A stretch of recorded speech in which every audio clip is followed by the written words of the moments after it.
the American dream of freedom on wheels. An automotive age, traveling on time-saving superhighways. Futurama's free-flowing channels of concrete and steel. But these wide lanes of reality actually measure out to just a few miles, scattered far apart across the friendly face of our land. We have become the nation on wheels, with more motorized mobility than ever dreamed of before. Though we have the greatest highway system in all the world, it can't carry the mounting traffic of our growing greatness.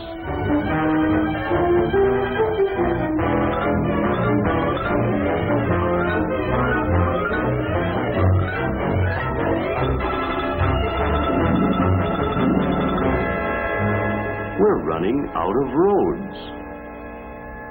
We didn't dream big enough. Here's the problem, all mapped out. 3,300,000 miles of it. Unimproved.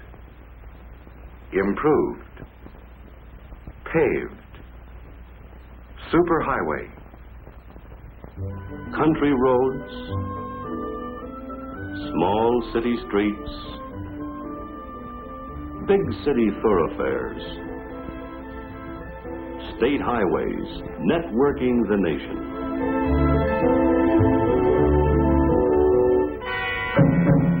And here's the crisis. 2/3 of the way is now obsolete, worn out, inadequate in width, inferior in condition, capacity, and safety.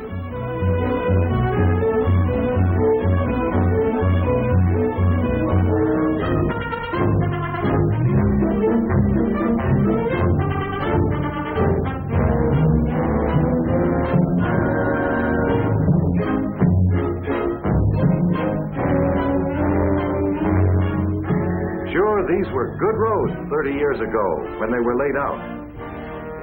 But nothing lasts forever. The waiting line forms on the right. And at the head of the waiting line is your local highway engineer. Listen to what he thinks about our roads. All over the county, our farm-to-market roads are dying of old age. Not anybody's fault, just a matter of time, and not enough money to keep them up or make them modern. Most were built in the 20s. Along came the neglect of the war years, beat them up and broke them down, and we've been using them more and more ever since. What we need is to invest more money in good new roads, instead of spending so much patching up worn-out ones. What do the people think who must use these roads? Ask the farmer. Sinkholes and washboard, rotted to ruination. And come every spring, the bottoms drop out. And the milk truck driver. We pay for roads, whether we have them or not. Only we pay more for them when we don't have them. Don't have to have hardtop. Gravel's fine when it's treated to keep down the dust. But all the gravel in the county can't keep a road from caving in if a stretch has not been crowned and graded proper for all weather wear. Soured milk, wear and tear on equipment, wasted time. Soaks everybody from the farmers right up to the family budget. We're growing more crops, growing more people, growing more cars and trucks. Trouble is, we've just not been growing enough more good roads.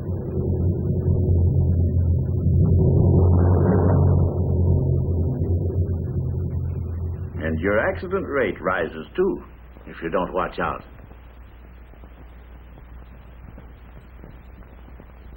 Ask the school bus driver. Yep, you have to be careful driving the kids over these roads. Sharp curves, soft shoulders, narrow bridges, railroad crossings.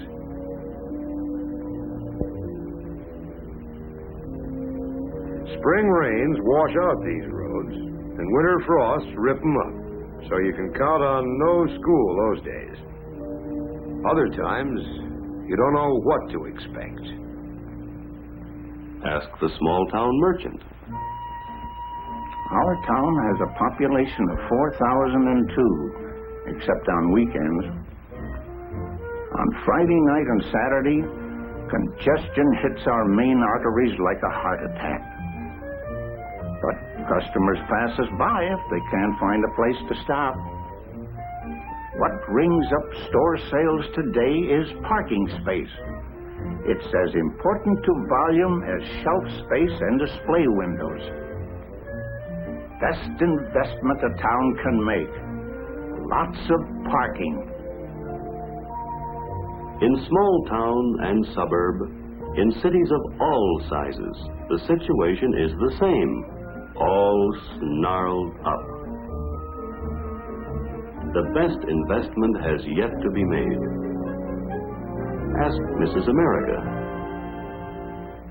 Every day it gets worse shopping.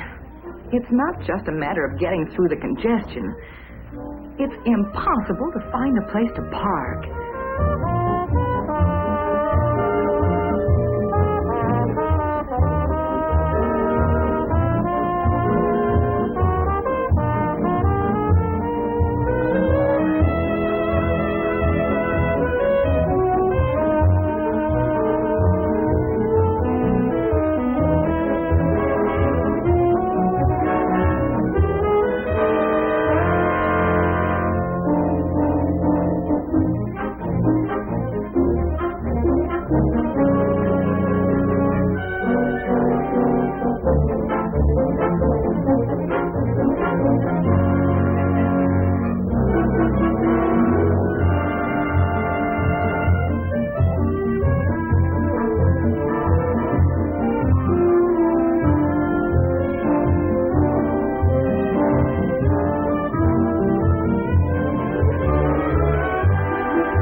Can I do?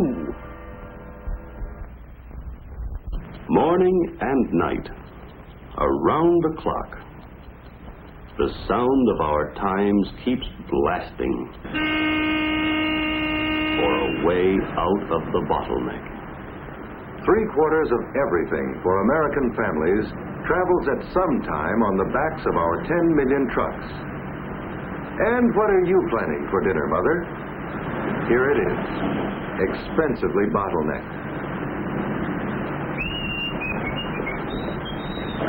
Hey, pal, what's the dough? Just keep rooting around. Load and unload, buddy. That's what to do, like a bunch of sheep.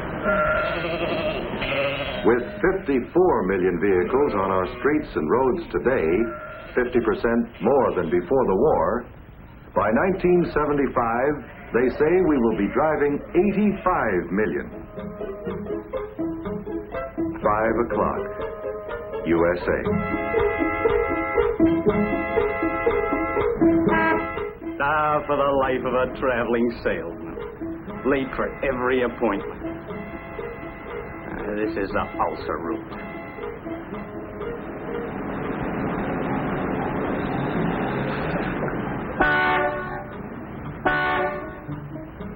Will you stop honking, Mac? We ain't going nowhere. This is Agony Alley. Morning rush and evening wait. Fight your way home from work. You think you got it made. Good job, car nearly paid for. So you get a little home in the suburbs, away from the city smoke, out from the shadows of the factory, into the sun and clean air. Raise a few kids, some flowers and vegetables. The big dream coming true. But it backfires into a pipe dream. Exhaust pipe dream. Every night it takes longer to get home, wasting more time and gasoline. No wonder everybody's acting so nervous. What's a citizen gonna do? What can a citizen do? To help find out, a Better Highways contest was recently conducted. Purpose? Arouse nationwide thinking on how to plan and pay for the safe and adequate highways we need. Highway experts wrote essays, along with tens of thousands of others who already recognize the highway dilemma as one of our nation's most critical problems.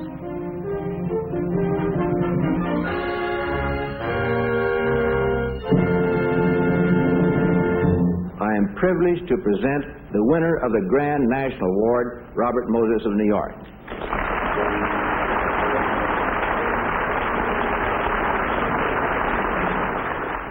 Robert Moses, New York City construction coordinator, is a world-famous highway planner, a man who knows his business.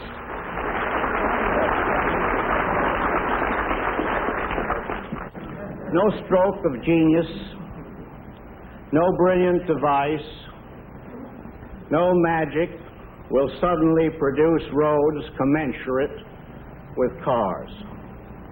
We have fallen far behind. The remedies are neither easy, nor cheap, nor immediately realizable. But the task you have set is not beyond the capacity of the aroused American people.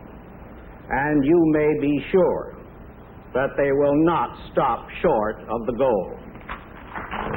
Mr. Moses went on to propose a 10-year construction program to cost $5 billion a year.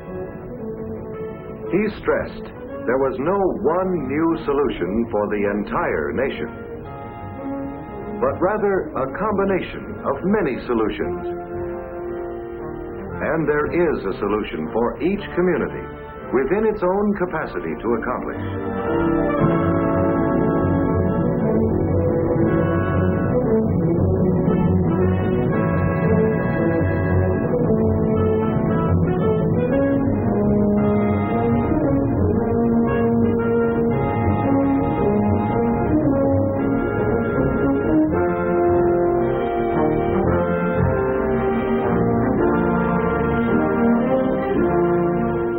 A good parking space is any space, close enough. A good road is any road able to carry its daily traffic flow safely and adequately. And it doesn't have to cost $1 million a mile to be a good investment. Every stretch of farm and factory to market road earns profits for all the nation. And it's just good American enterprise to put part of the profits back in the business. Our road builders now have the know-how to pour miracles of concrete through the air if supported by the proper financing. They can lift traffic up over city congestion with elevated highways raised by an aroused public. The Gowanus Expressway speeds over a densely populated area of Brooklyn without disturbing life below, to deliver through traffic to the underwater tunnel to Manhattan.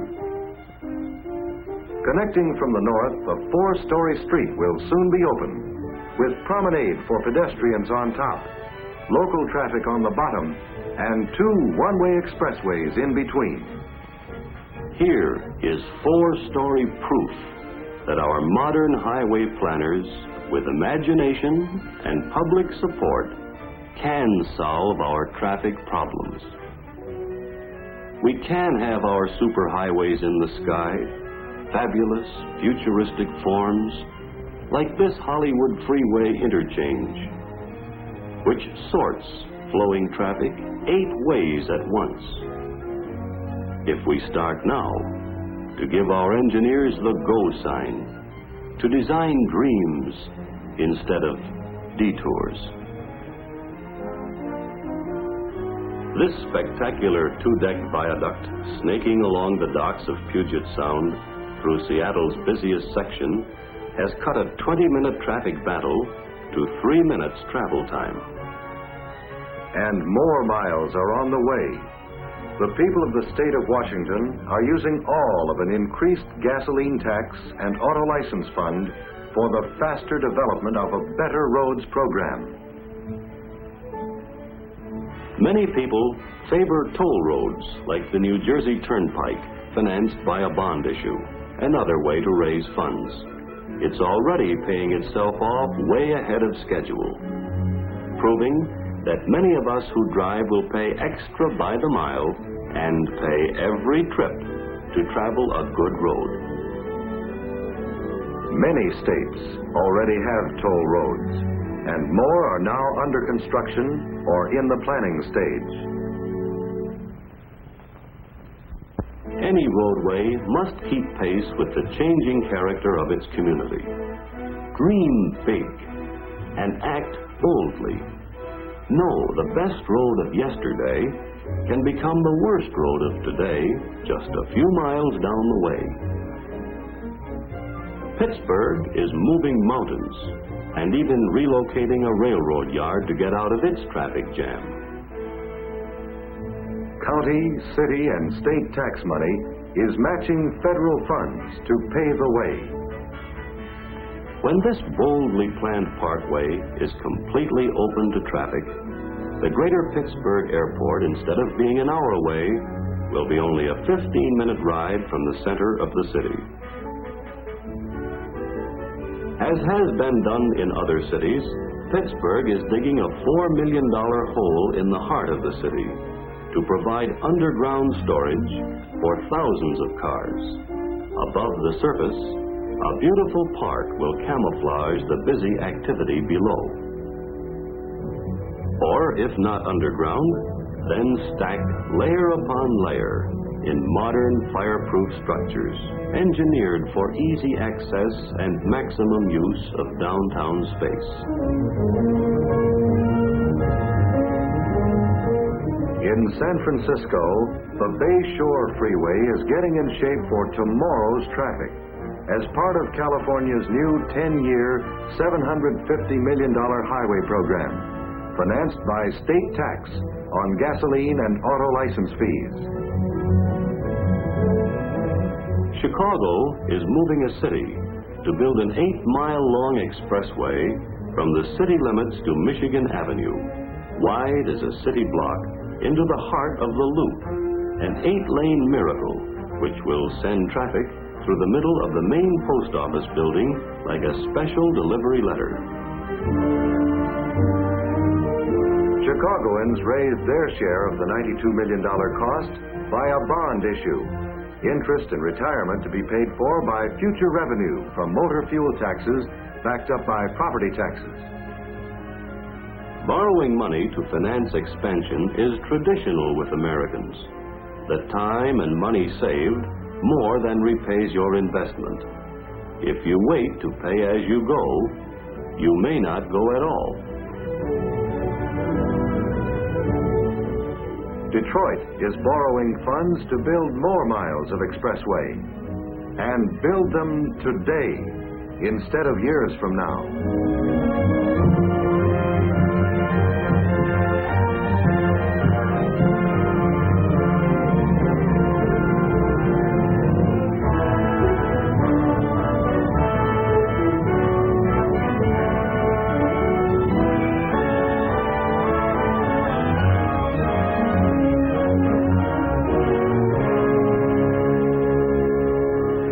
Limited access highways without stoplights, cross traffic, pedestrians, left turn menace, and dangerous intersections. Spacious roads of divided lanes where free-flowing traffic can save time, tires, gas, as well as lives. But the way of the green light isn't only on an expressway. The green light must shine along improved neighborhood streets, on the Sunday way to church, and the pleasure drive to water's edge and sun. The go-ahead must be fought for on the side streets, We must fight for it at every crossroad, widening out congested intersections, rounding square corners for the wheels of the automotive age. We must boldly attack bottleneck and traffic jam with left turn lanes and modern interchanges, service roads, and better loading facilities. Free ourselves from the ulcer route and from no place to park. Roads are dying of old age. And come every spring, the bottoms drop out. Yep, you have to be careful driving the kids over these roads. What's a citizen gonna do? Our American dream of Futurama on wheels can come true. Our highway engineers know the way. It's ours for the asking, if we'll ask and pay our way. Freedom of the road is as old as the first man and as new as this moment. Once we fought for it through forest and river, wild animals